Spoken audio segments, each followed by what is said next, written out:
जी आपने गीता जी का एक श्लोक लिखा है, उसमें कह रहे हैं कि मर्म को न जानकर किए हुए अभ्यास से ज्ञान श्रेष्ठ है, ज्ञान से मुझ परमेश्वर के स्वरूप का ध्यान श्रेष्ठ है और ध्यान से सब कर्मों के फल का त्याग।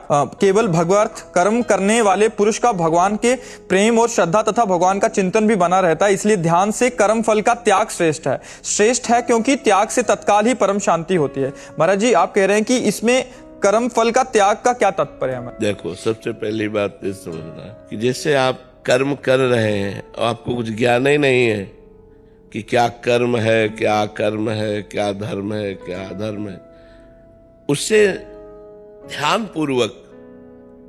पूर्वक हमें पता है कि कौन सा कर्म करना चाहिए, कौन सा नहीं करना, वो कर्म श्रेष्ठ है।